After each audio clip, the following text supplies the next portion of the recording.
Baik, bismillahirrahmanirrahim. Assalamualaikum warahmatullahi wabarakatuh. Waalaikumsalam warahmatullahi wabarakatuh. Ya, alhamdulillahirabbil alamin. Ya, puji syukur malah senantiasa kita panjatkan atas kehadirat Allah Subhanahu wa taala, Tuhan yang Maha Kuasa yang telah memberikan segala keberkahan ya, kenikmatan yang tiada henti-hentinya untuk kita, terutama nikmat sehat ya. Kalaupun toh memang ada di antara kita yang masih dalam kondisi kurang fit ya, sakit ya, kita sama-sama mendoakan semoga diberikan selalu kesehatan, kesembuhan dan bisa kembali seperti sedia kala. Kalaupun toh memang kita masih dalam kondisi sehat ya juga tidak lelah untuk selalu berdoa agar selalu diberikan kesehatan ya. Tentunya doa tanpa adanya ikhtiar itu hal yang sangat tidak mungkin. Jadi tidak cukup berdoa, tapi kita juga harus berikhtiar ya bagaimana caranya menjaga kesehatan tubuh agar tidak sakit ya. Selama kita masih bisa hindari, kenapa tidak ya. Baik, untuk pertemuan kita sore hari ini kita akan sama-sama mereview ya berkenaan dengan materi bab pertumbuhan mikroba ya. Jadi nanti bab ini kita akan membahas ya berkenaan dengan bagaimana sih mikroba itu tumbuh ya. Karena kita mengingat bahwasanya semua makhluk hidup yang disebut sebagai makhluk hidup ya, apapun jenisnya, itu ketika dia dikategorikan sebagai makhluk hidup itu harus mampu tumbuh ya, tumbuh dan berkembang ya. Tumbuh ini artinya memberikan perubahan dari sesuatu yang awalnya belum sempurna menjadi yang lebih sempurna ya. Kalau mau dilihat pertumbuhan pada manusia ya kalian sudah bisa belajar lebih awal ya karena ini materi yang sifatnya umum. Bagaimana manusia itu berproses gitu kan dari awal sebelum adanya apa lahir di dunia ya, ada proses yang kita kenal sebagai proses pembuahan, kemudian bagaimana dia tumbuh di dalam rahim ya, dari satu sel menjadi dua sel dan seterusnya. Itu adalah wujud dari tumbuh gitu ya. Nah, apakah mikroba yang dalam hal ini adalah bakteri itu juga mengalami proses tumbuh itu? Yang jelas, ketika sesuatu itu disebut sebagai makhluk hidup, pasti mengalami proses pertumbuhan. Hanya saja mungkin mekanismenya berbeda, tidak sama dengan pertumbuhan pada manusia. Oke, gitu ya. Jadi sebagai pengantar, kita akan melihat untuk review yang pertama ya, menjadi pertanyaan pengantar. Nah, kita sudah mulai masuk ke review untuk yang pertama ya. Apa itu pertumbuhan bakteri ya? Ini sebagai jawaban pengantar yang untuk memulai ya. Artinya dari awal ini nanti saya sudah bisa mengambil kesimpulan apakah kalian ini sudah paham atau belum dari materi yang sudah disimak begitu ya. Baik, di sini saya persilakan ya atas nama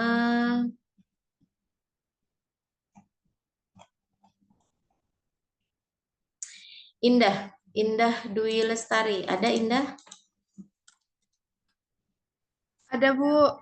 Oke, kemudian yang kedua ada Nabila Febrianti. Ada? Habis. Baik, disilakan Indah untuk memberikan jawaban atau penjelasan ya berkenaan apa itu pertumbuhan mikroba. Silakan. Baik, Bu. Pertumbuhan bakteri atau mikroba adalah peningkatan unsur sel yang dapat menghasilkan peningkatan pada ukuran sel, jumlah sel, atau keduanya. Namun, bakteri adalah pertumbuhan populasi mikroba seperti pertumbuhan koloni atau pertumbuhan jumlah sel mikroba. Itu pertumbuhan populasi. Sekian, Bu. Terima kasih. Baik, silakan Nabila. Baik, Bu, izin menjawab. Pertumbuhan mikroba, khususnya bakteri, itu merujuk pada peningkatan jumlah sel bakteri, bukan ukuran individu sel. Proses ini terjadi melalui pembelahan biner, di mana satu sel membelah menjadi dua sel yang identik. Pertumbuhan bakteri umumnya melewati 4 fase: fase lag, fase log eksponensial, fase stansioner, dan fase kematian. Sekian, Bu. Terima kasih.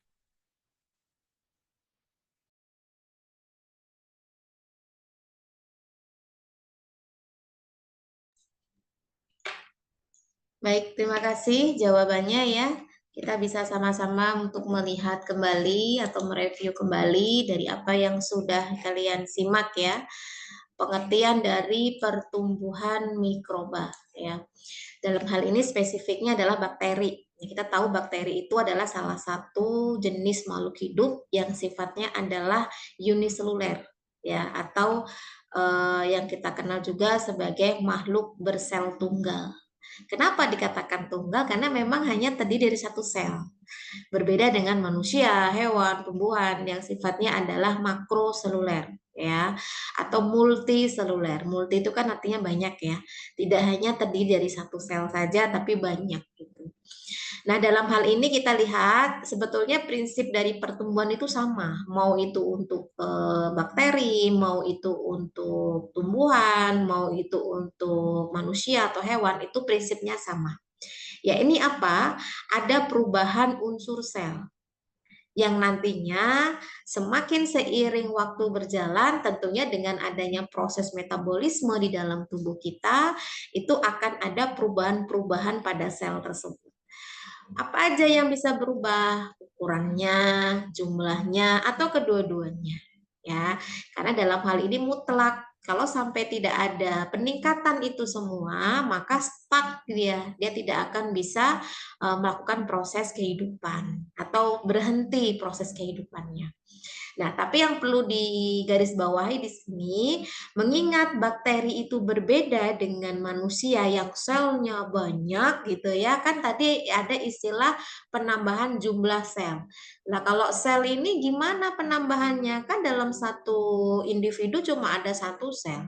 Nah, dalam hal ini kita berbeda penjelasannya dengan pertumbuhan pada hewan atau manusia. Karena sulitnya mengidentifikasi atau mengobservasi pertumbuhan pada sel bakteri, karena mengingat bakteri itu kan nggak bisa dilihat secara langsung menggunakan mata kita ya, harus ada alat bantu. Itu pun kalau alat bantu mikroskop bukan sel yang hidup. Ya, artinya kita butuh tempat atau yang bisa menumbuhkan bakteri sehingga kita tahu berapa banyak pertumbuhan yang sudah terjadi. Makanya kita harus mengkulturkan atau memberikan tempat yang sesuai dengan bakteri itu tumbuh, tentunya dengan kondisi yang dibutuhkan oleh bakteri tersebut. Sama dengan kita ya, kalau kita mau membuat orang itu betah dalam suatu tempat, pasti kita akan berusaha memenuhi kebutuhannya ya. Apa saja? Yang jelas nutrisinya ya, ketersediaan oksigen misalkan, atau kalau pada bakteri itu pH ya, kemudian suhu itu juga sangat menentukan betah tidaknya bakteri untuk melangsungkan kehidupan di suatu tempat.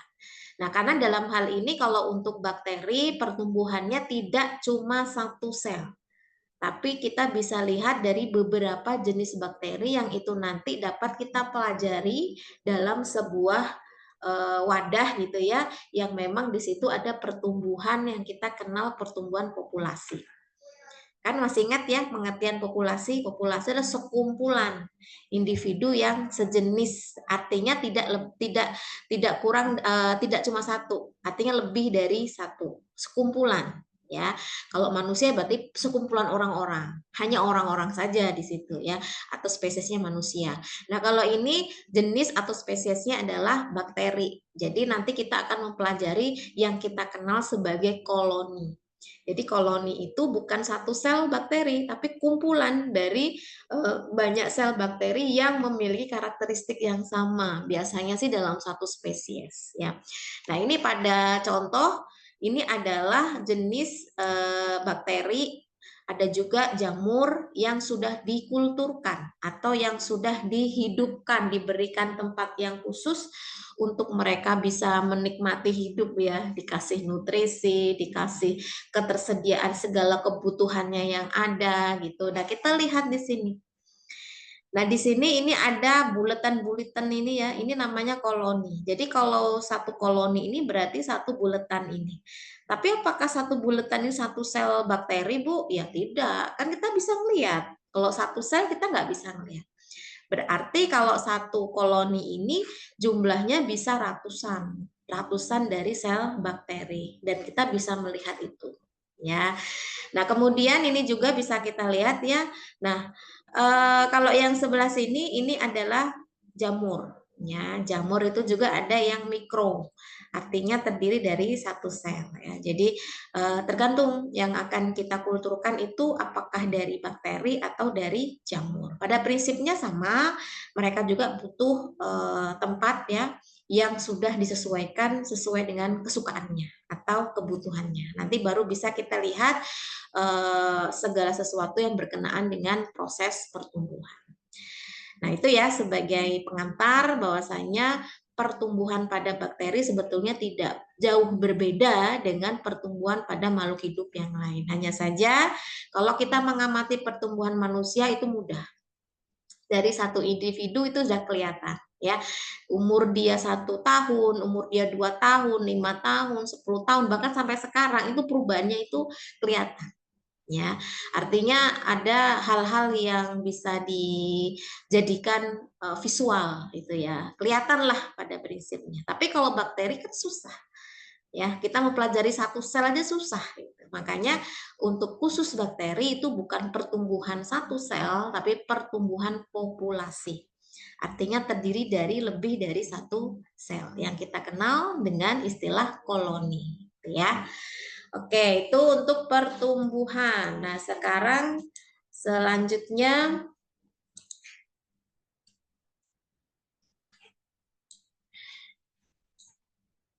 apa saja sih karakteristik pertumbuhan mikroba?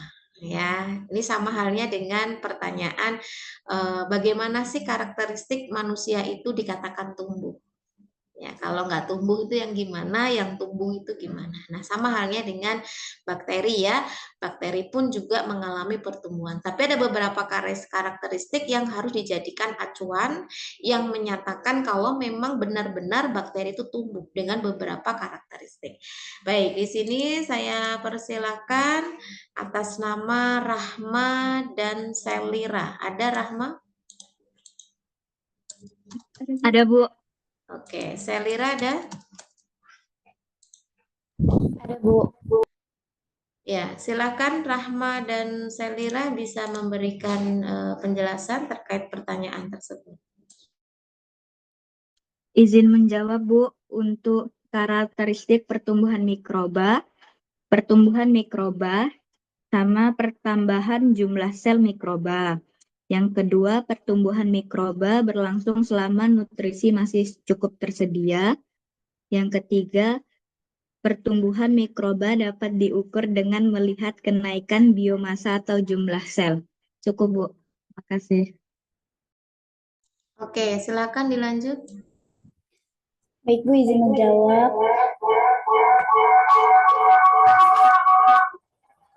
Jadi karakteristik mikroba itu ada 4 macam, yaitu ada ya pertumbuhan jumlah sel mikroba.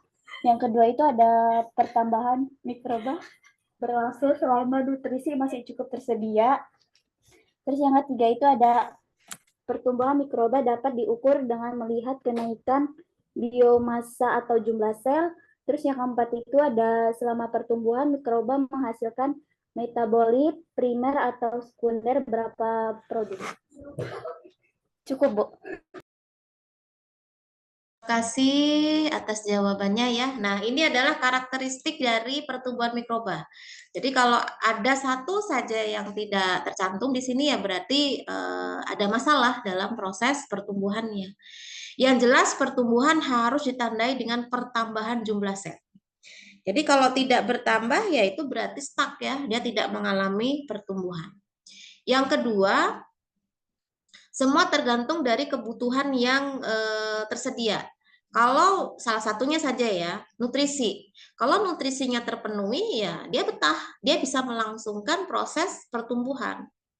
Artinya dalam hal ini pertumbuhan mikroba yang berlangsung itu akan menyesuaikan dengan nutrisi yang disediakan. Kalau nutrisinya habis, ya mau nggak mau dia harus menyelesaikan kehidupannya karena tidak ada asupan yang lain. Gitu.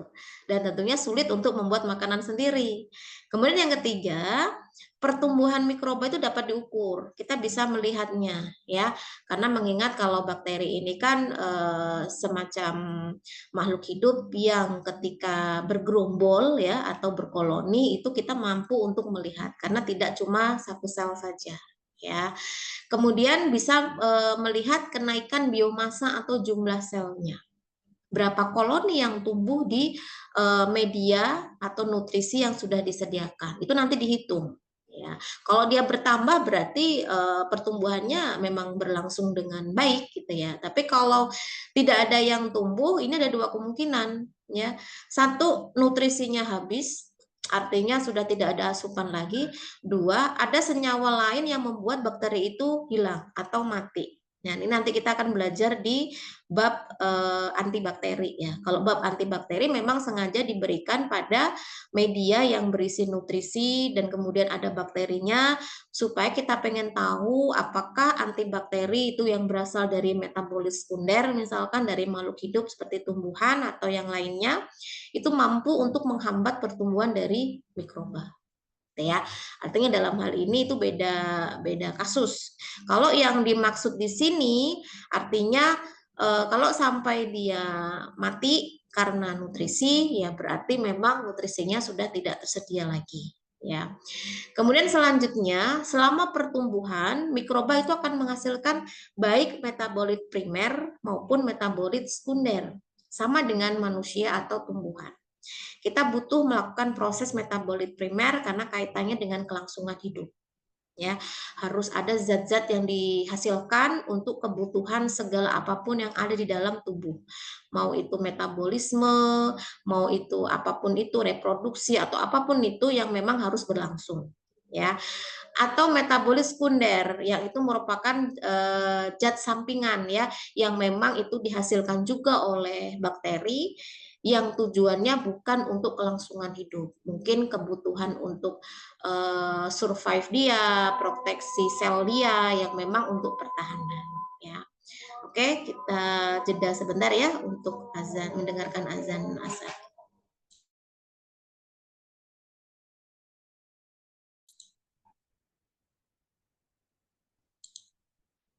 Baik, untuk selanjutnya setelah kalian tahu dari pengertian pertumbuhan bakteri, karakteristiknya bagaimana. Nah, sekarang kita akan menjelaskan ya, harus bisa menjelaskan proses pertumbuhan bakteri ya. Karena ini menjadi bagian yang memang penting ya dari setiap apa yang sudah kalian pelajari dari pertanyaan-pertanyaan sebelumnya. Jadi apa itu pertumbuhan bakteri, bagaimana caranya, dan kemudian dia bisa bertambah banyak itu gimana prosesnya, ini bisa menjadi jawaban itu ya dengan kalian mampu untuk menjelaskan alur proses pertumbuhan dari skema yang sudah diberikan ya dengan adanya step by step-nya itu setiap prosesnya silahkan kalian jelaskan itu maksudnya apa ya. Baik, di sini saya panggil ya yang sudah raise hand atas nama Suci. Kemudian Sabrina. Suci sama Sabrina ada? Suci ada? Ada, Ibu. Oke, silakan Suci. Ya, Ibu, izin menjawab. Yang pertama itu replikasi kromosom bakteri. Pada tahap awal, kromosom bakteri yang berada di dalam sitoplasma mengalami replikasi atau pengandaan. Ada juga perpanjangan sel, pembagian sel. Pembagian sel itu plasma, membran, dan dinding sel melipat ke dalam membagi sitoplasma dan kromosom antara kedua sel anak yang baru terbentuk. Yang terakhir itu terbentuknya dua sel anak Akhirnya sel membelah menjadi dua bagian indektik masing-masing dengan satu salinan kromosom bakteri. Keseluruhan ini, proses ini adalah dasar dari pertumbuhan populasi bakteri. Udah, Ibu. Oke, silakan dilanjut Sabrina. Yang Berlin. di gambar ini ya, Bu. Bu, kalau dari gambar ini saya belum paham banget. Belum ngerti, Bu. Oke, baik. Saya ganti ya. Baik, di sini atas nama Eni Maria. Eni Maria mau menjawab? Ada Eni Maria? Kalau tidak, Zaki. Zaki ada? Ada, Ibu. Oke, mau menjawab? Mau, Bu. Oke, silakan. Izin menjawab, Bu. Terjadi prinsip pertumbuhan bakteri itu terjadi peningkatan semua komponen sel atau pertambahan jumlah, volume, dan ukuran sel, replikasi, dan peningkatan populasi. Pertumbuhan populasi. Pertumbuhan sel-sel mikroba dalam populasi yang dapat dihitung berdasarkan peningkatan massa sel. Yang ketiga ada pembelahan sel bakteri, pembelahan biner atau aseksual. Yang keempat ada setiap sel terbagi menjadi 2 sel anak berukuran massa. Cukup, Bu. Terima kasih. Oke, baik. Terima kasih atas jawabannya ya. Nah, dari penjelasan tadi yang sudah disampaikan oleh teman kalian, itu saya rasa sudah menjadi perwakilan ya untuk pemahaman berkenaan dengan skema. Ya, sebetulnya skema ini tuh apa yang sudah dijelaskan di awal tadi ya. Jadi ini gambarnya lah. Kita lihat di sini dari pertumbuhan dari bakteri kan tentu dimulai dari satu individu kan. Nah, bedanya kalau bakteri ini mampu memperbanyak diri, tidak mesti harus ada partner, tidak harus ada pasangan, gitu ya. Tapi dengan dirinya sendiri itu bisa melakukan proses pembelahan yang kita kenal dengan pembelahan biner. Jadi sama halnya dengan pembelahan sel-sel pada umumnya sebetulnya ya. Tapi kalau untuk bakteri dia lebih simple, gitu kan, dan tidak ribet. Kalau beda dengan sel-sel manusia, hewan itu yang harus ada apa yang disebut dengan pembelahan mitosis, pembelahan meiosis kan gitu. Nah, kalau pada bakteri tidak ada itu semua ya. Jadi dengan satu sel ini tentunya apa sih yang pertama kali harus dibagi rata ketika akan membentuk sel yang baru? Ya tentu materi genetiknya. Agar memiliki karakteristik yang sama karena semua sifat-sifat makhluk hidup termasuk bakteri itu ada di dalam materi genetik yaitu di dalam kromosom.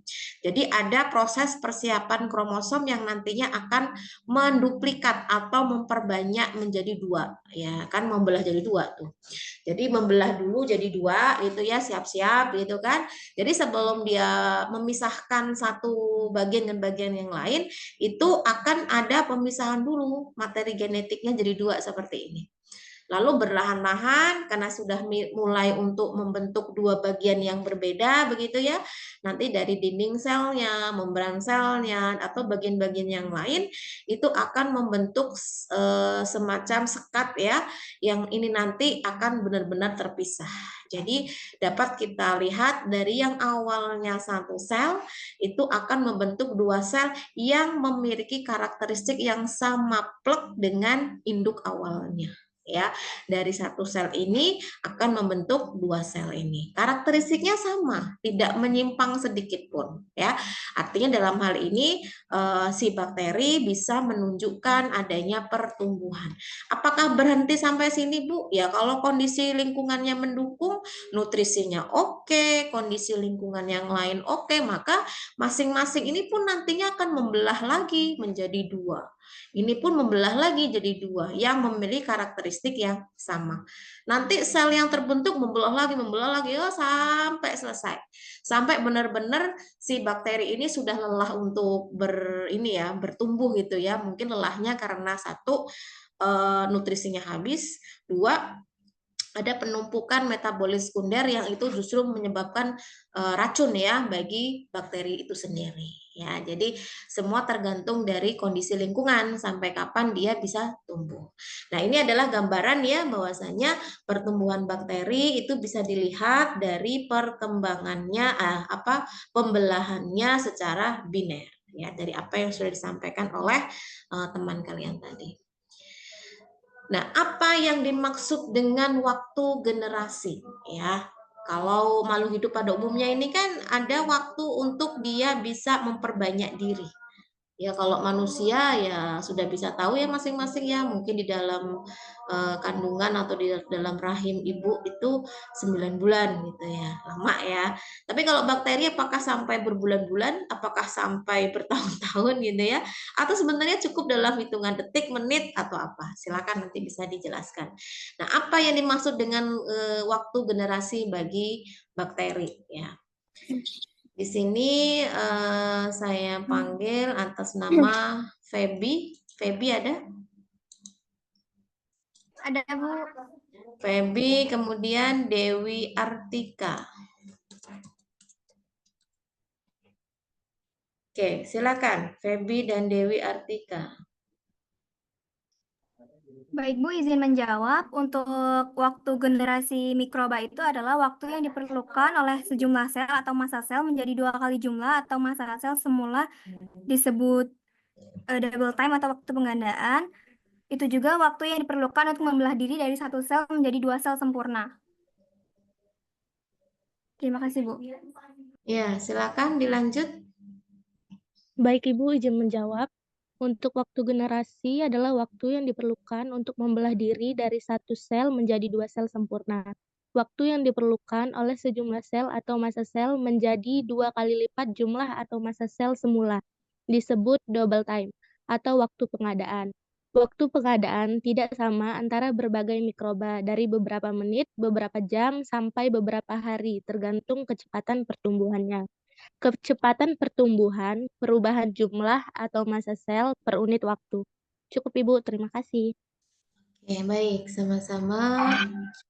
Ya, untuk istilah waktu generasi ya. Jadi bagaimana dia bisa memperbanyak diri setiap satu individu menjadi 2 individu dan seterusnya. Itu tentu butuh waktu ya, bukan tiba-tiba ada gitu kan. Makanya waktu generasi itu adalah waktu yang diperlukan untuk membelah diri dari 1 menjadi 2 sel yang sudah sempurna. Ya, nah waktu yang diperlukan oleh sejumlah sel itu yang awalnya 1 jadi 2 itu ya, itu dikenal dengan istilah doubling time. Ya, doubling time itu kan doubling ya dari kata double atau ganda ya. Jadi waktu penggandaan. Jadi waktu penggandaan ini pada prinsipnya itu yang awalnya 1 jadi 2 gitu. Nanti 2 itu masing-masing 1 akan jadi 2, berarti 4 dan seterusnya ya. Nah, dalam hal ini waktu penggandaan atau doubling time dari setiap bakteri nggak bisa disamakan walaupun sama-sama bakteri. Semua tergantung dari jenis bakterinya. Ada yang hitungan menit, ada yang hitungan jam, hari ya. Semua tergantung dari kecepatan pertumbuhannya. Tapi meskipun begitu tidak berdasarkan minggu atau bulan ya, kelamaan. Jadi kalau bakteri itu memang dia lebih cepat ya proses pembelahan selnya. Nah, tentunya dalam hal ini kecepatan pertumbuhan itu merupakan perubahan jumlah ya. Jadi nantinya akan berapa banyak yang dihasilkan dari bakteri tersebut ya. Semua tergantung dari lingkungan yang mendukung. Nah, pada gambar di samping ini tadi kalau untuk yang 1 sampai 4 sudah dijelaskan ya di pembelahan biner sebelumnya yang awalnya 1 jadi 2 ya. Jadi ini memiliki karakteristik yang sama plek dengan yang pertama ini. Nah, tadi saya menyampaikan apakah sampai berhenti di sini ya enggak. Selama lingkungan mendukung, maka masing-masing ini akan membelah jadi 2. Ya ini jadi 2, ini jadi 2. Nah, nanti masing-masing ini nanti akan membelah lagi gitu ya. Semua tergantung dari kebutuhan bakteri tersebut apakah terpenuhi atau tidak. Jadi semakin banyak, maka akan semakin banyak peluang untuk memperbanyak bakteri. Itulah prinsip dari pembelahan biner ya, yang menghasilkan karakteristik untuk setiap sel yang dihasilkan itu sama dengan induknya.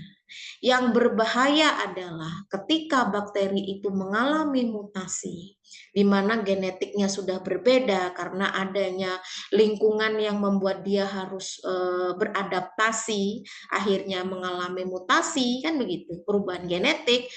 Itu tidak hanya berlaku untuk si bakteri yang tersebut. Maka ketika dia akan memperbanyak diri dengan pembelahan biner, maka sel-sel yang dihasilkan pun akan mengalami karakteristik yang sama, juga termutasi. Ya, inilah yang ditakutkan.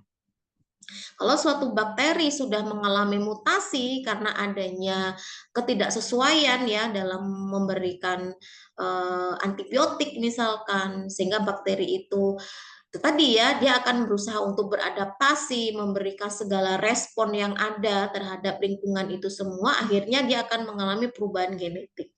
Nah, perubahan genetik itu akan diteruskan kepada sel anakan-anakan yang lain dan akhirnya memiliki karakteristik yang sama dengan sel yang termutasi tadi. Ya, inilah yang membuat sejauh ini sudah banyak jenis-jenis antibiotik yang sudah tidak ditakuti lagi oleh si bakteri. Ya, bahkan antibiotik yang pertama kali ditemukan yang dulu itu mampu untuk bisa menghambat pertumbuhan jenis bakteri apapun, sekarang nothing, tidak bisa lagi. Ya, yang kita takutkan adalah tidak ada satupun antibiotik yang mampu menghambat pertumbuhan bakteri. Wassalam. Ya, artinya salah satu andalan kita adalah senyawa yang memiliki kemampuan untuk menghambat pertumbuhan dari bakteri gitu. Jadi dalam hal ini memang perlu adanya upaya dari kita juga untuk agar disiplin ya, terutama dalam penggunaan obat antibiotik. Bukan untuk diri kita sendiri, tetapi juga untuk orang lain, tidak untuk sekarang tapi juga untuk nanti. Ya, ini semoga bisa dijadikan pemahaman kita, tidak cuma sekedar paham tapi juga kita bisa menjaga agar tidak mudah melepaskan begitu saja si antibiotik tanpa adanya rekomendasi atau resep yang memang harus seseorang itu mengkonsumsi antibiotik. Itu pun harus ada penjelasan yang detail, diminumnya berapa lama, bahkan kalau sudah dinyatakan sembuh apakah berhenti, kan tidak, diminum sampai habis, benar-benar habis. Nah, kalau sudah diminum sampai habis ini mungkin disampaikan pada saat pelayanan, tetapi di rumah masing-masing Allah alam, kita nggak tahu apakah ada yang langsung dibuang atau mungkin bagaimana ya. Ya, kita cukup bisa ikhtiar saja, selebihnya kita berdoa ya. Semoga banyak orang-orang yang ketika diresepkan antibiotik itu proses minumnya itu disiplin. Oke, itu ya sebagai gambaran supaya kita lebih tahu lagi bahwasanya bakteri itu cerdas ya dalam memahami lingkungan. Baik, selanjutnya, nah bagaimana sih cara perhitungan waktu generasi mikroba? Oke, siapa yang akan menjawab di sini? Atas nama Cika, Cika ada? Ada, Bu. Oke, kemudian Via, Cika dan Via silakan.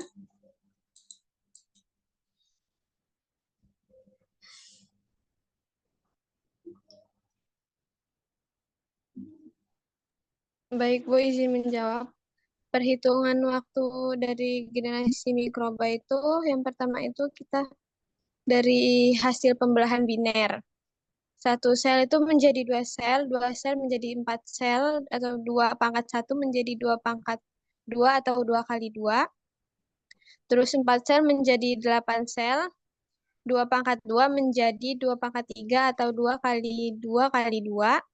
Dan yang kedua itu dari hal tersebut dapat dirumuskan menjadi N sama dengan N jumlah sel terakhir sama 2/N. Terus yang kedua itu waktu generasi sama dengan T/N. T itu waktu pertumbuhan eksponensial, N itu jumlah generasi. Sekian, Bu. Oke, silakan dilanjut Via. Izin menjawab Ibu, perhitungan waktu generasi mikroba, pembelahan biner, 1 sel menjadi 2 sel, 2 sel menjadi 4 sel, sama dengan 2/1 menjadi 2/2 atau 2 kali 2. 4 sel menjadi 8 sel, 2/2 menjadi 2/3 atau 2 kali 2 kali 2. Dari hal tersebut dirumuskan menjadi N sama dengan N0 2/N.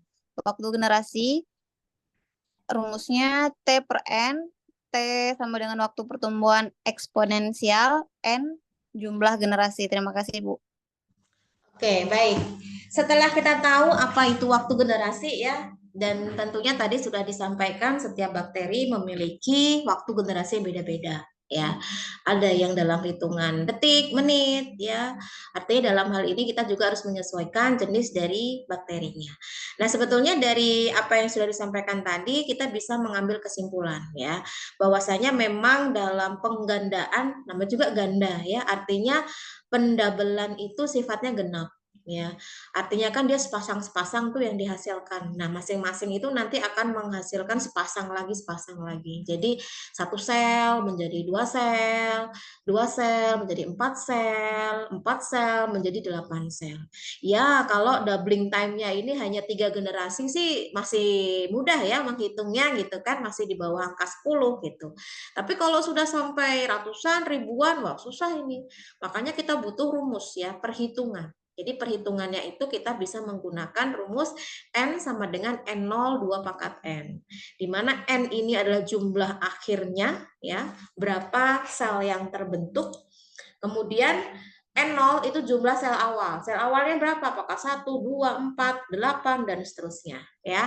Dan N itu jumlah generasi ya. Nah, jumlah generasi ini bisa dihitung dengan rumus ya T per N, di mana T ini adalah waktu pertumbuhan eksponensial. Sedangkan N adalah jumlah generasi ya. Jadi saya berikan contoh. Kalau pesan saya sih, karena ini bukan pelajaran atau mata kuliah matematika, tidak perlu bingung dengan rumus-rumus ini. Artinya ini rumus yang memang saya tampilkan agar tahu turunannya seperti apa. Yang jelas kalian bisa mengamati yang dikasih kotak warna coklat.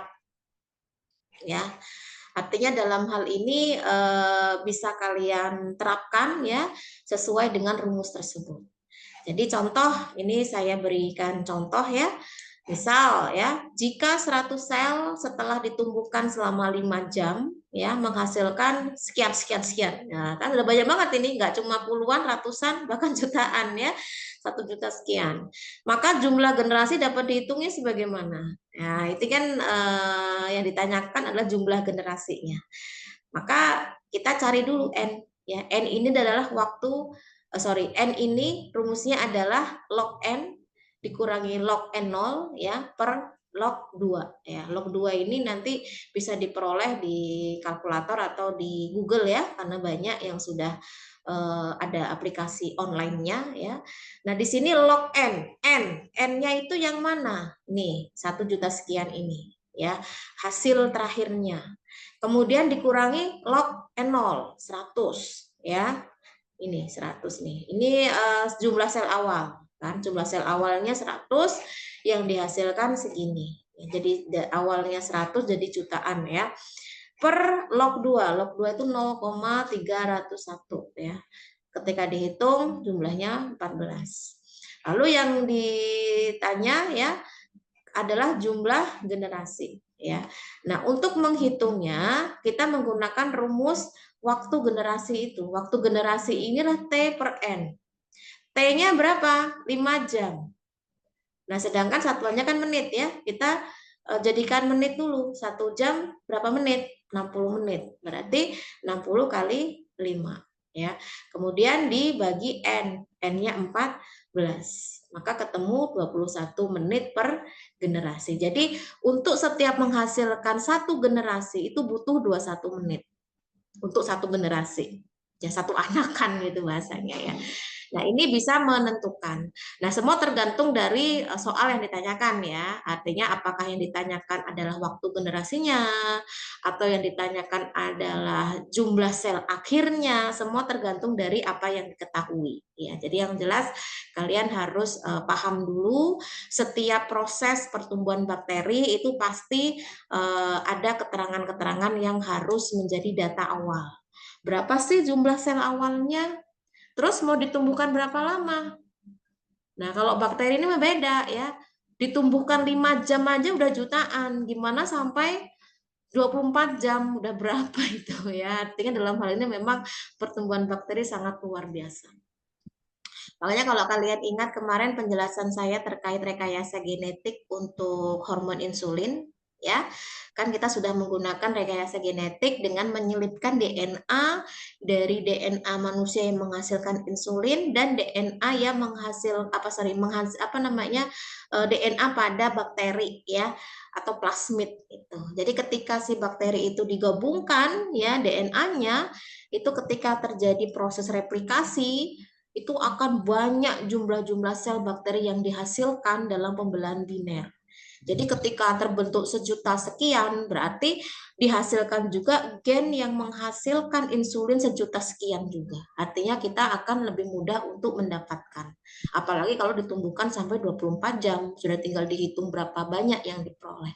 Jadi itu akan jauh lebih efisien ketika kita harus mencari sumber insulin dari hewan atau kalau dari manusia itu kan sebetulnya tidak direkomendasikan ya sesuatu obat yang diambil dari tubuh manusia. Kecuali kalau pendonoran itu beda ya. Tapi kalau sampai obat yang diambil dari manusia itu memang sangat melanggar kode etik ya. Bahkan hewan pun juga melanggar kode etik kalau hewan-hewan itu memang dilindungi, hewan-hewan yang memang untuk kebutuhan primer manusia. Ya, bayangkan aja kalau satu pankreas diambil dari setiap hewan ternak, mau berapa hewan ternak yang mau dibunuh dengan kondisi yang itu kebutuhannya sangat banyak gitu ya dan mendesak gitu kan. Nah, dalam hal ini dengan teknologi rekayasa genetika itu sekiranya bisa memberikan solusi ya agar kebutuhan si insulin terhadap kebutuhan yang banyak itu tadi untuk memenuhi dan tidak boleh telat gitu ya, itu tetap tersedia.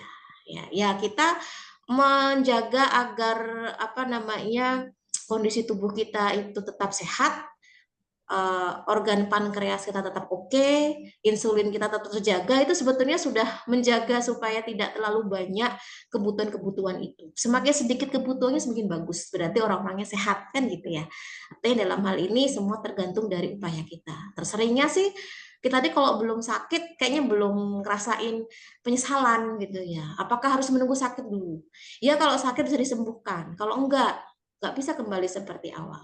Seperti halnya dengan orang yang sudah menjalani hemodialisa, itu akan sulit kalau satu pola hidup itu tidak dikembalikan seperti normal. Kalaupun toh bisa, itu memang butuh effort yang sangat luar biasa, ketambah kondisi badan yang mungkin sudah tidak bisa seperti sedia kala, dan itu akan sulit. Ya, itu kalau memang menunggu sakit gitu. Makanya sebetulnya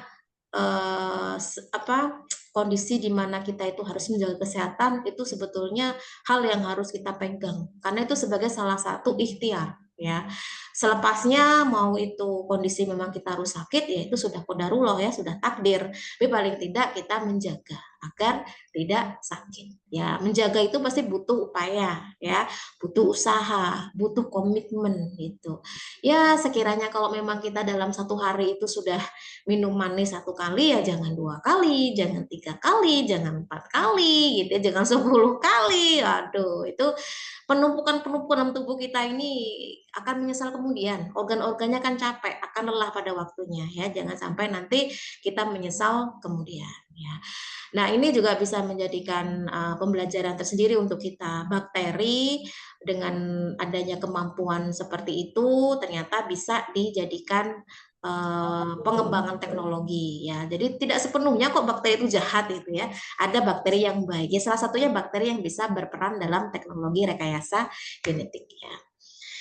Oke itu, nah ini contoh-contoh bakteri yang sudah dihitung waktu generasinya ya, bisa dilihat di situ satuannya menit. Ada bakteri Bacillus cereus itu generasinya itu setiap generasi 28 menit. E. coli 12,5 ya. Kemudian Staphylococcus aureus itu 27 sampai 30, yang paling lama itu adalah Treponema pallidum. Ya, ini adalah agen of syphilis ya, yang bisa menyebabkan penyakit pada organ reproduksi ya, karena suka sembarangan. Makanya hati-hati nih, kalau Allah sudah murka dengan segala apa yang kita lakukan itu adalah hal yang maksiat ya, siap-siap saja ya, artinya akan banyak hal-hal yang tidak diinginkan. Makanya pakailah jalur yang resmi dan halal kan begitu ya. Ini tidak bisa dibohongi ya, artinya kalau orang itu sudah terdeteksi kena sipilis, mau dia bilang saya nggak pernah, dokter sudah lebih tahu gitu ya, karena memang penularannya hanya melalui hubungan seksual, tidak hubungan-hubungan yang lain gitu ya, jadi harus lebih cerdas dalam hal ini. Oke, di sini kita masuk ke fase pertumbuhan ya. Jadi bakteri pun juga ada fase pertumbuhan, seperti manusia ya. Ada fase bayi gitu ya, ada fase balita, batita, anak-anak, lain-lain sampai dewasa, sampai lanjut usia dan akhirnya meninggal kan begitu. Nah, bakteri pun juga sama. Jadi ada, tapi beda ya, bukan balita, bukan batita, bukan apa itu.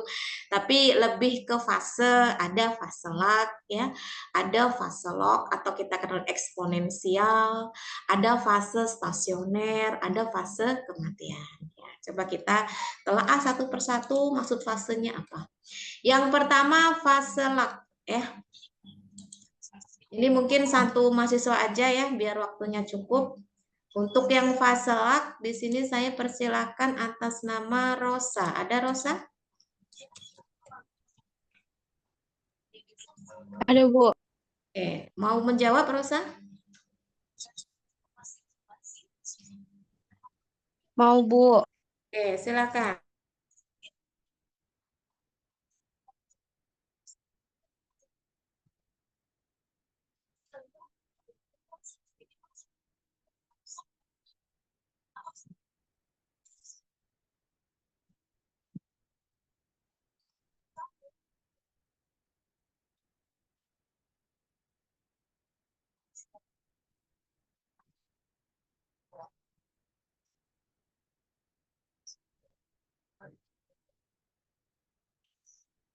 Fase lag, pada fase tidak terjadi penambahan jumlah sel, tetapi aktivitas metabolisme sedang berlangsung untuk persiapan pembelahan sel. Disebut juga sebagai fase adaptasi penyesuaian terhadap nutrisi. Waktu 1 jam hingga beberapa hari. Lama waktu tergantung pada jenis bakteri, umur biakan, nutrisi yang terdapat dalam medium.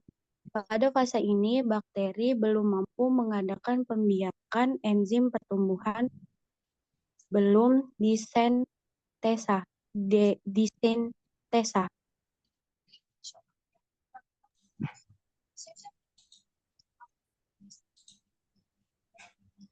Oke, cukup? Sudah, Bu, cukup. Iya. Yang pertama adalah fase lag ya. Jadi bakteri pun juga tidak tiba-tiba langsung banyak gitu enggak ya. Jadi harus ada fase lag. Jadi fase lag ini kita kenal juga sebagai fase adaptasi. Seperti halnya dengan manusia ya. Manusia pun juga apalagi yang tipenya introvert itu akan mengenal lingkungannya sedetail mungkin ya. Enggak langsung dia jiwa sosialnya langsung tinggi gitu. Itu kalau beberapa orang yang memang ekstrovert ya. Kalau yang introvert ini kan, aduh ini lingkungannya mendukung nggak ya, orang-orangnya welcome nggak ya, saya biasanya harus mengamati dulu, cocok nggak ya, sama lah ya dengan bakteri juga begitu gitu kan. Bakteri yang diamati bukan orang-orangnya, tapi yang diamati adalah kesediaan nutrisinya. Nutrisinya cocok enggak yang pertama. Kemudian lingkungan-lingkungan yang lain, misalkan seperti ketersediaan oksigen, kalau memang itu adalah jenis bakteri yang harus butuh ada oksigen ya, pH-nya sesuai atau enggak. kemudian apa namanya pH-nya sesuai atau enggak. Kalau memang dirasa cocok lanjut, kalau enggak ya sudah sekian gitu. Jadi fase lag ini adalah fase di mana belum terjadi pertumbuhan atau belum terjadi penambahan jumlah sel. Jadi masih stuck dia, tetapi bukan berarti dia tidak melakukan apa-apa, tapi masa persiapan. Ya, jadi metabolismenya sudah terbentuk untuk melihat kelanjutan apakah layak atau tidak untuk dilanjutkan ya. Jadi belum ada proses pertumbuhan atau sintesis ya untuk pembentukan apapun itu. Nah, semua tergantung dari apa? Dari jenis bakterinya. Ada yang lebih cepat di fase lagnya, ada yang lebih lama. Ya sama kayak tipe orang tadi.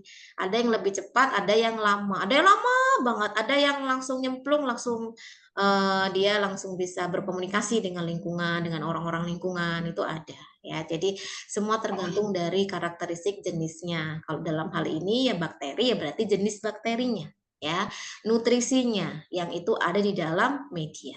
Ya, ini adalah fase lag. Oke. Yang kedua ada fase log. Nah, fase log ini saya persilakan Septiana. Ada Septiana? Ada, Bu. Oke, silakan Septiana.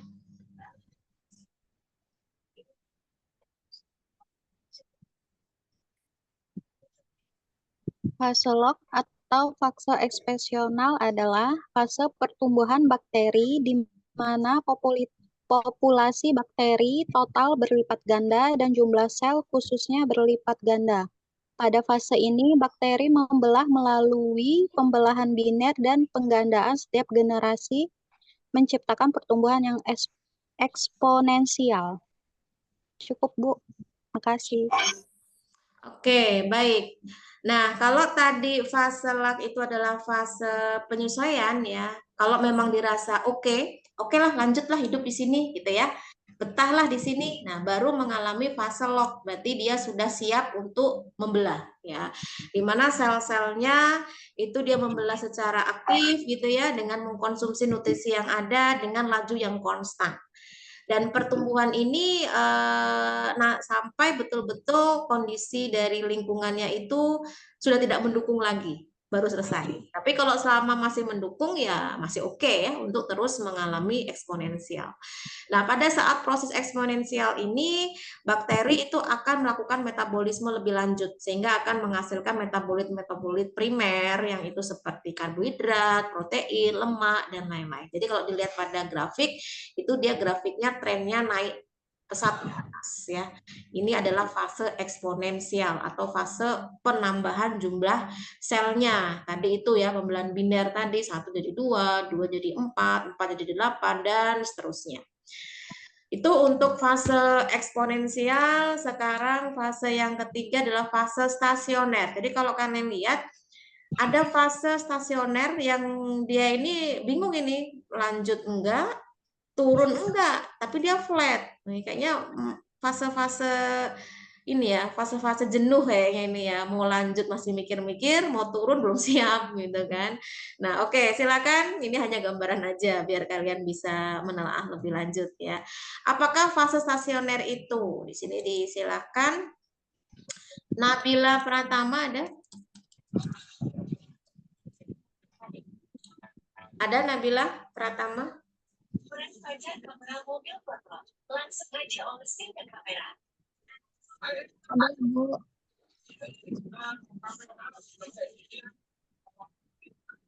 Baik, Bu, izin menjawab. Jadi fase stasioner terjadi penumpukan racun akibat metabolisme sel dan kandungan nutrien mulai habis.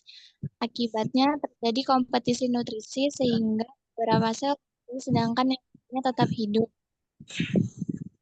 Di fase ini mikroba masih melakukan aktivitas memproduksi metabolit sekunder seperti antibiotik. Pertumbuhan sama dengan kematian. Cukup.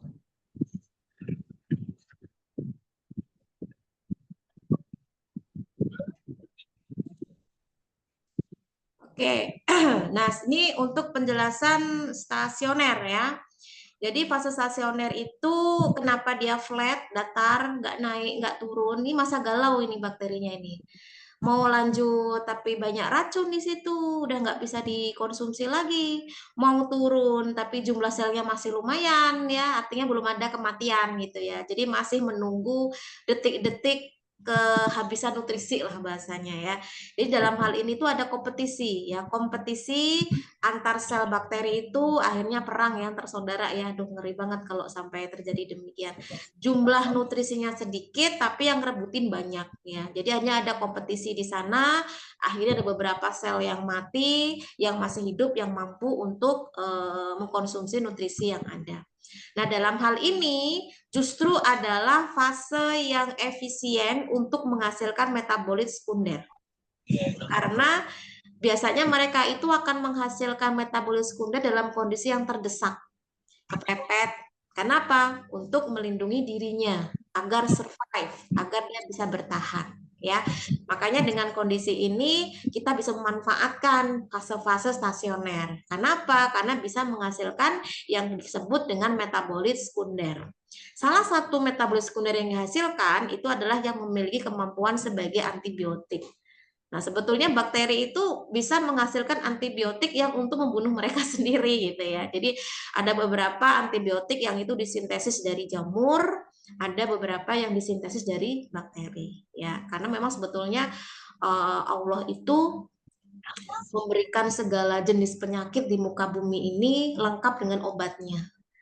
Tapi itu semua bisa ditelaah bagi mereka yang mau berpikir dan belajar. Ya kalau nggak mau berpikir dan nggak mau belajar ya nggak akan ketemu karena sudah dijelaskan tapi itu tidak detail. Nah kitalah yang harus disuruh untuk mencari tahu dan tentunya semua sudah terbukti bahwasanya kita bisa mendapatkan obat itu ya dari mikroba itu sendiri sebetulnya.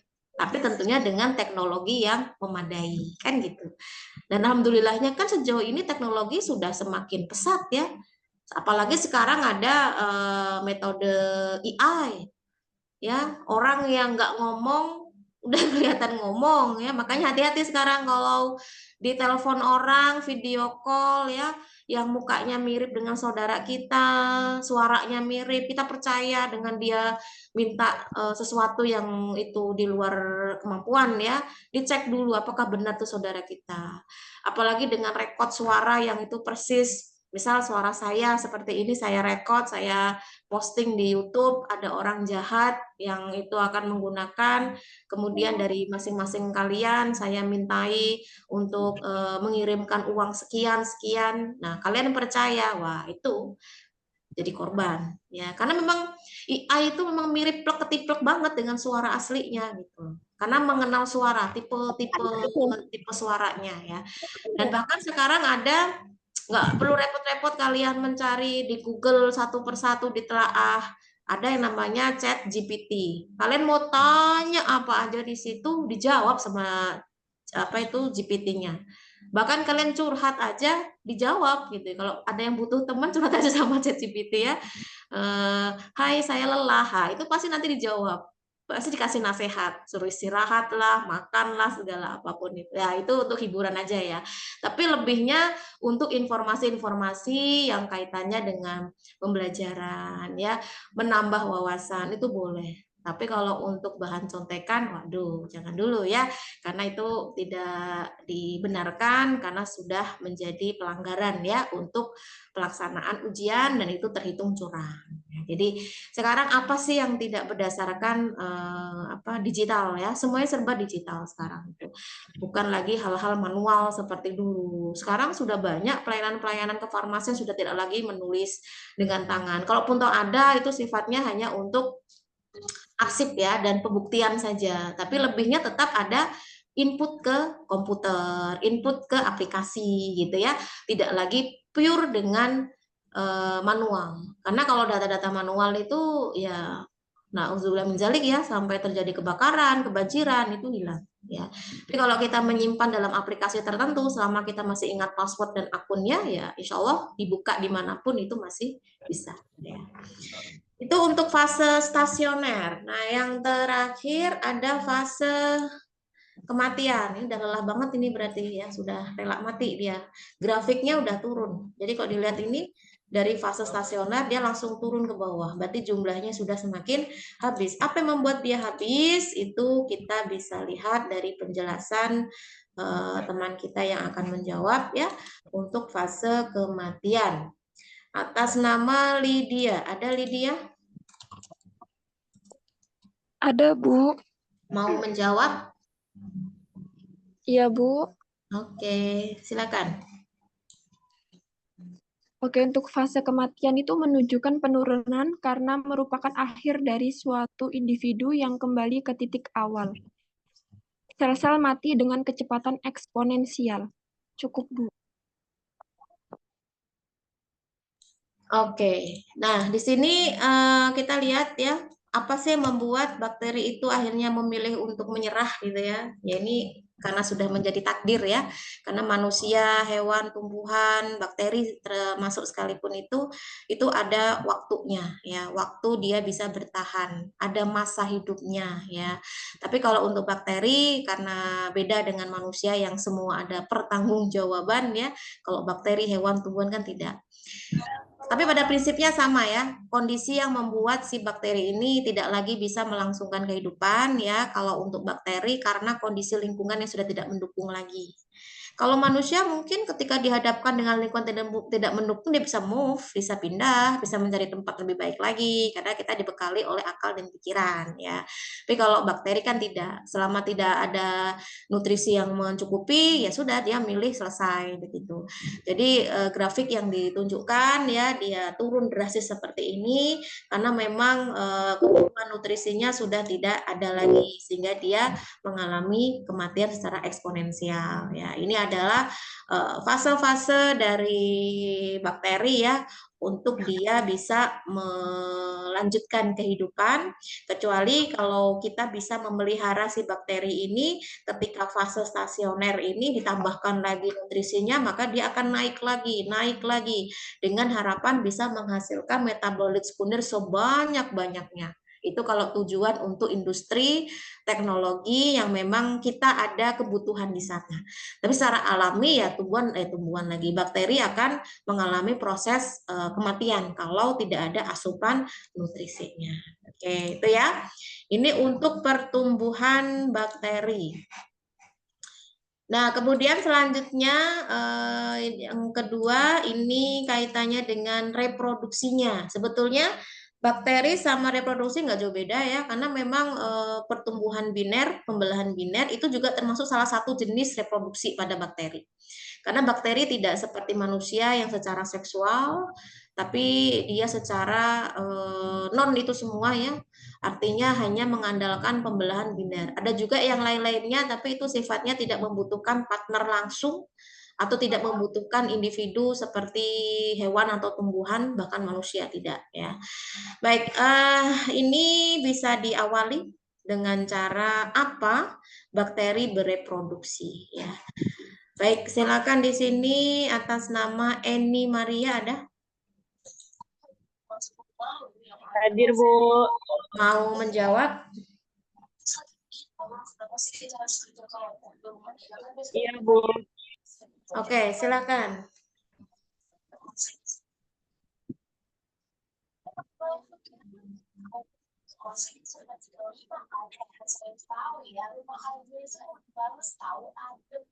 Reproduksi pembelahan sel. Proses perkembangannya, sel dengan cara membagi satu sel menjadi dua atau lebih sehingga terbentuk sel baru.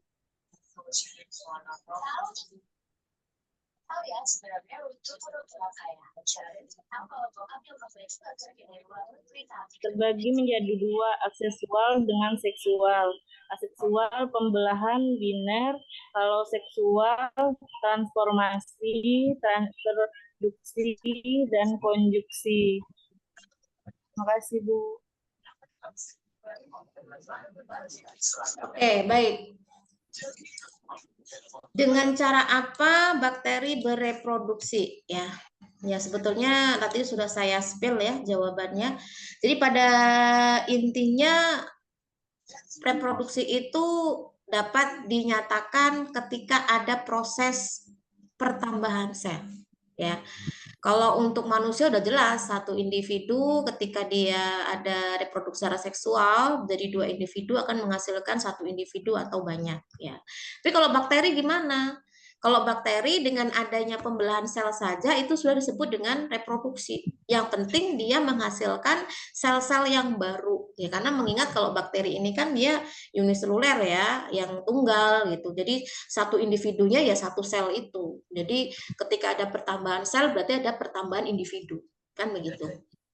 Nah, ada beberapa yang bisa dijadikan si bakteri untuk bertahan hidup ya, untuk melangsungkan proses reproduksinya dengan cara aseksual.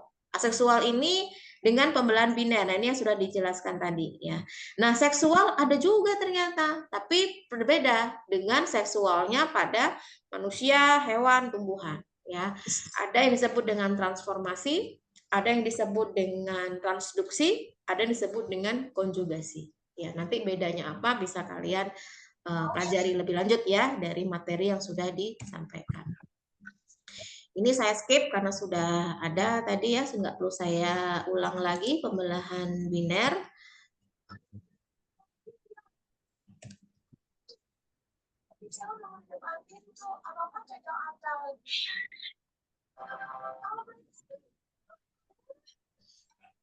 Oke, untuk yang pertama, jenis reproduksi apa yang pada gambar yang telah disampaikan disebutkan ini jenis reproduksi apa, lalu dijelaskan mekanismenya gimana. Ini sudah ada urutannya ya, tinggal kalian sebutkan 1 ini apa, 2 ini apa, 3 ini apa, 4 ini apa, 5 ini apa. Nah, ini adalah wujud dari bentuk reproduksi yang jenis apa ya.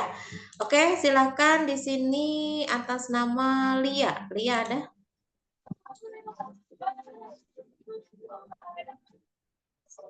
Ada, Bu. Iya, silakan Lia.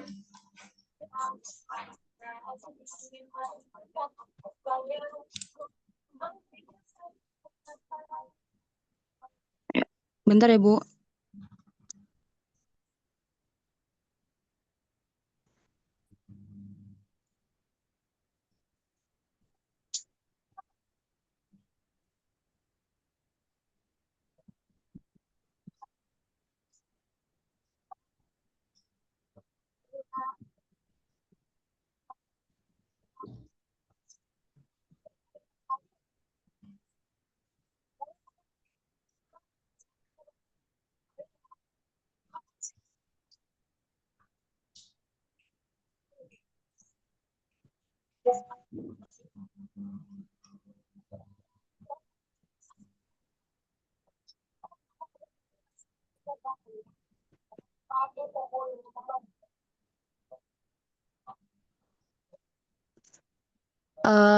Izin menjawab, Bu. Tahap 1 mula-mula sel bakteri dan berperan sebagai donor DNA mengalami lisis atau pecah dan kemudian DNA keluar dari sel tersebar dalam bentuk potongan-potongan fragma atau DNA, Bu. Sudah, Bu. Terima kasih. Oke, baik. Satu lagi ya. Atas nama Revo Mulyani ada?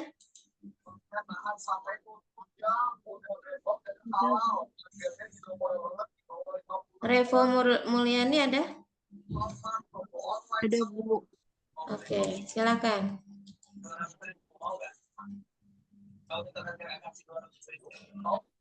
Jawab di tahap 1, mula-mula sel bakteri yang berperan sebagai donor DNA mengalami lisis, pecah, dan kemudian keluar dari sel tersebar dalam bentuk potongan-potongan fragmen DNA. Tahap 2, beberapa fragmen DNA donor ditarik oleh sel resipien, sel penerima. Tahap 3, DNA donor yang telah masuk ke dalam sel resipien berpisah di 2.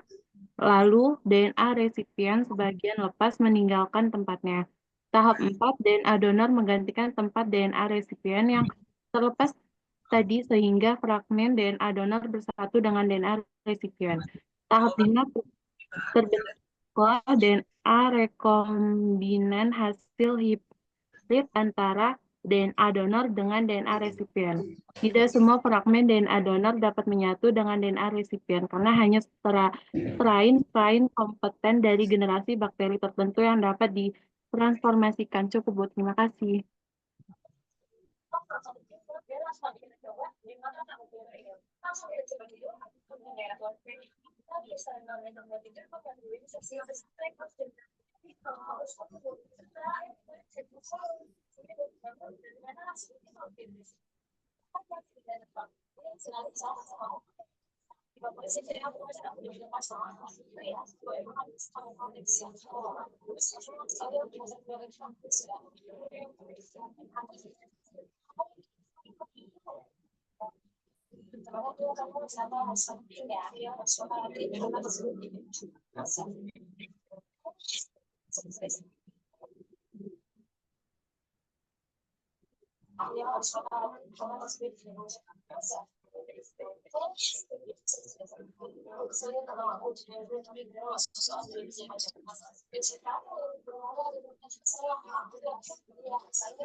Oke, baik. Dari gambar ini ya, sebetulnya sudah ada penjelasan dari setiap gambar masing-masing ya. Misal gambar 1 ini bakteri ya. Bakteri itu dalam kondisi tertentu dia mengalami lisis ya karena faktor lingkungan. Nah, ketika lisis itu dia tidak langsung mati begitu saja ya. Bisa saja ini menjadi cara mereka untuk bisa memperbanyak diri dengan cara yang lain. Nah, di sini kita lihat ya, ketika terjadi lisis ada potongan DNA yang keluar. Ya. Nah, kemudian potongan DNA ini ketika di dalam lingkungannya ini ada jenis bakteri lain yang setipe, maka dia akan menarik potongan DNA yang sudah dikeluarkan dari bakteri yang sudah lisis tadi. Baik, betul ya dia ya. Akan menarik ya, akhirnya akan masuk ke dalam tubuhnya si bakteri yang baru itu tadi. Ya, numpang lah bahasanya ya. Jadi kemudian setelah masuk, karena jenis DNA-nya itu sama ya dengan bakteri yang lain tersebut, maka dia akan bersatu ya di dalam tubuhnya si bakteri yang baru itu tadi. Jadi dia akan bergabung jadi satu seperti ini ya. Ini yang warnanya dikasih warna ungu, ini yang dari bakteri lisis. Nah, yang baru ini dari bakteri yang baru itu tadi. Nah, ketika sudah bergabung seperti ini, ketika dia berada di dalam bakteri, ya sudah, ketika bakteri itu memperbanyak diri, maka dia akan ikut memperbanyak diri juga. Tapi memiliki karakteristik yang sama, beda ya. Artinya tidak lagi seperti bakteri baru yang awal, tapi sudah menjadi bakteri dengan DNA rekombinan atau DNA yang memiliki karakteristik baru. Gitu. Tapi dalam hal ini tidak sembarangan ya, asal bakteri yang di lingkungan itu langsung mengambil potongan DNA dari bakteri lisis enggak, tapi yang jelas memiliki jenis yang sama atau strain yang sama ya, atau yang bisa dikatakan dalam satu kelompok lah ya yang memiliki karakteristik yang sama. Nah, ini bisa dikategorikan sebagai reproduksi. Meskipun reproduksinya bukan dari dua individu, tetapi hanya potongan DNA saja yang itu bisa nempel di bakteri lain dan masuk ke dalam tubuhnya dan bersatu dengan plasmidnya sehingga dia membentuk DNA rekombinan. Ya. Oke, itu. Nah, di sini ada yang disebut sebagai strain kompeten ya, sedikit saya jelaskan. Jadi strain kompeten itu suatu bakteri yang dapat mengambil suatu molekul DNA yang tadi untuk transformasi tadi ya. Jadi ada beberapa jenis bakteri yang ketika mengalami proses reproduksi transformasi, ini yang awalnya tidak berbahaya, dia bergabung dengan bakteri yang berbahaya, maka jumlah sel yang akan dihasilkan untuk yang baru nanti akan mengikuti jumlah sel yang baru itu, yaitu berbahaya. Contoh, bakteri Streptococcus pneumonia ini awalnya tidak berbahaya. Nah, ketika dia dibiakkan atau dikulturkan dalam suatu media yang di situ itu ada Streptococcus yang berbahaya, jadi ada yang berbahaya, ada yang nggak berbahaya, atau yang patogen sama non patogen lah. Nah, akhirnya masuklah ke dalam tubuhnya si bakteri yang patogen itu tadi. Ketika menyatu, mengalami rekombinasi, maka akan menjadi bakteri yang patogen. Ini salah satu contoh gitu ya. Nah, artinya dalam hal ini semua berpengaruh dengan karakteristik bakteri yang baru nanti. Siapa di bakteri itu yang nantinya akan menjadi tempat tumbuhnya. Kalau tempat tumbuhnya itu ada jenis bakteri patogen, maka dia akan mengikuti karakteristik bakteri patogen. Nah, ya, jadi dalam hal ini memang ada plus minusnya ya. Jangan sampai nanti bakteri itu bisa bertemu dengan bakteri yang patogen sehingga bisa mengalami perubahan sifat atau karakter. Ya. Oke, karena waktunya sudah habis ya, pukul 4. Sekiranya pertanyaan-pertanyaan yang belum selesai ya, ini silakan nanti bisa disimak dari materi yang nanti akan saya sharekan atau dibaca lagi, atau nanti bisa silahkan kalian mencoba menjawab ya, secara belajar untuk mandiri. Artinya dalam hal ini waktu yang kita gunakan itu memang waktu yang menyesuaikan ya dengan jadwalnya. Kalaupun toh memang tidak selesai untuk semua materi diberikan kepada kalian pertanyaannya, berarti kalian harus siap belajar mandiri dari setiap pertanyaan yang diberikan. Yang jelas pertanyaan-pertanyaan yang disampaikan ini menjadi salah satu kisi-kisi atau gambaran untuk soal-soal yang nanti akan dikeluarkan. Jadi sebetulnya saya itu ya akan memberikan kisi-kisi ya secara tidak langsung untuk kalian bisa belajar ya. Artinya jangan sampai kalian tidak peka terhadap itu semua ya, tidak mempelajari, ternyata materi-materi itu sangat mendukung dari setiap soal yang nanti akan saya berikan pada saat baik itu tengah semester ataupun akhir semester ya, tergantung dari materi yang disampaikan. Baik, saya akan melakukan presensi dulu ya untuk pertemuan kita hari ini.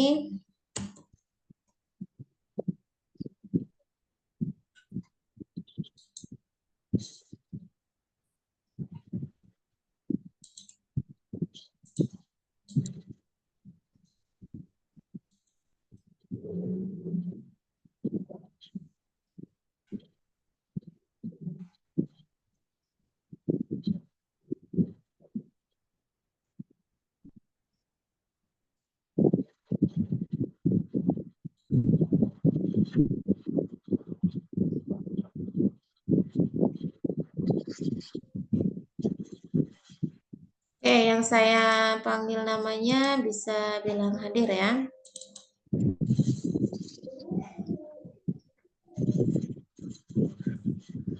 Delispera ada?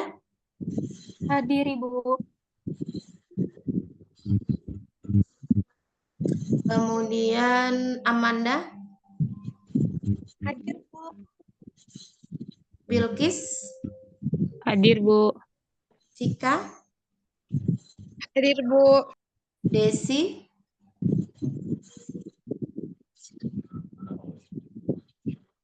Desi Nirmala ada?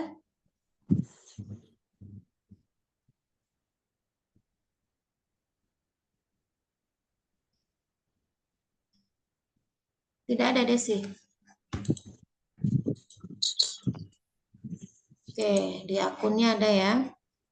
Kemudian Dewi Artika? Ada, Ibu. Diah Mutiara? Hadir, Bu. Dita? Hadir, Bu. Diva? Hadir, Bu. Eka Rizky? Hadir, Bu. Feby? Hadir, Bu. Gita? Gita Hadir, ada? Bu. Hadir, Bu. Imat Akil? Hadir, Bu. Indah Dwi? Hadir, Bu. Jessica? Jessica ada?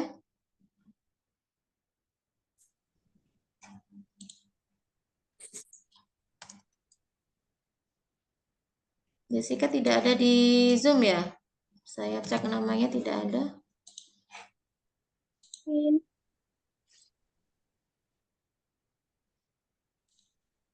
Lydia Aldi? Hadir, Bu. M. Adi Purnomo, Hadir, Bu. Maharani, Hadir, Bu. Muhammad Rizky, Hadir, Bu. Mita. Hadir, Bu. Muhammad Rizky ada? Hadir, Bu. Loh, Muhammad Rizky cowok ke cowok sih? Hadir, Bu. Mita, Bu. Gimana nih? Ya, Mita sebentar. Muhammad Rizky ada? Oke. Mita Sari ada. Nabila? Hadir, Bu. Nanda? Hadir, Bu. Natswa?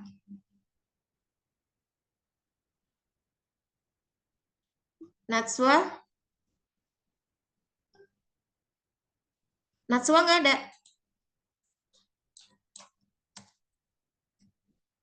Nah, Natswa nggak ada di Zoom ini.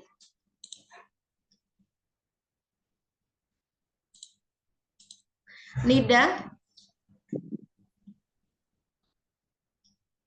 Nida ada?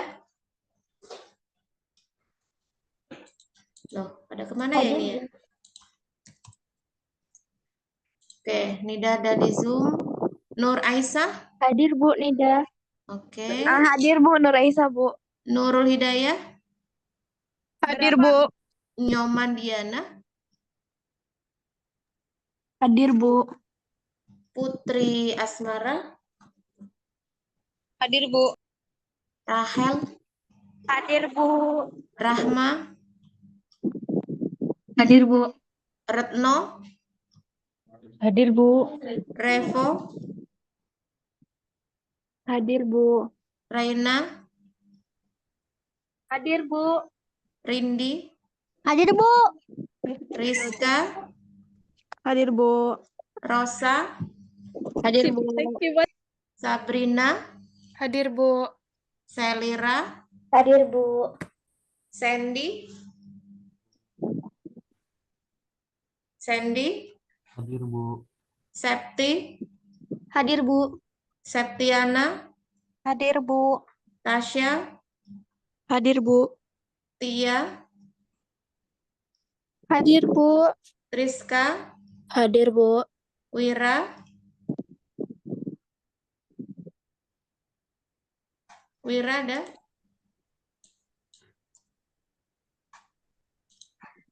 Zaki? Hadir, Bu. Anissa? Hadir, Bu. Desi Elia? Hadir, Bu. Dwi Setio?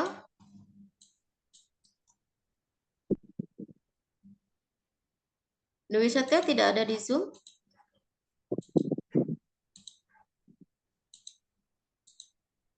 Elin?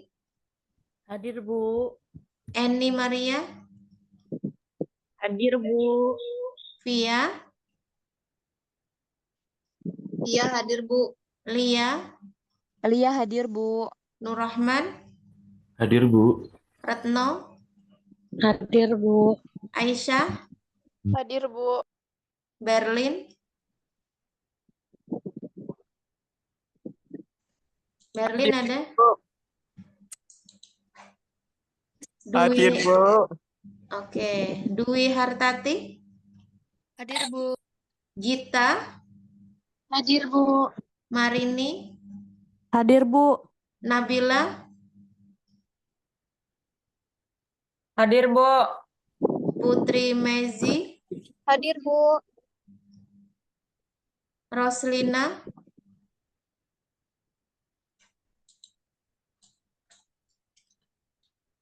Tidak ada di Zoom. Suci Rahayu? Hadir, Bu. Oke. Desi tadi hadir, Bu. Bagaimana? Maaf. Desi, Bu. Mic-nya nggak bunyi soalnya. Desi Nirmalasari ya? Ya, Ibu. Oke. Yang tidak ada di Zoom ya, tadi saya cek yang tidak ada di Zoom itu atas nama Jessica Intan. kemudian Naswa, kemudian Dwi Setio, kemudian Roslina ya, yang tidak ada di Zoom. Kalau tadi tidak nyaut tapi ada di Zoom, masih saya anggap hadir ya. Tapi yang tidak sama sekali ada di Zoom, maka saya tidak bisa menghadirkan nama-nama mahasiswa yang saya panggil dan tidak ada di Zoom ya. Oke, Najwa, ini Bu tadi bilang kuotanya habis. Naswa. Tadi masuk, iya.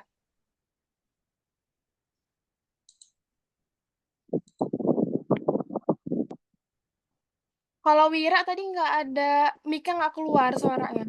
Mas. Ya, kalau Wira saya hadirkan karena ada nama akunnya di Zoom.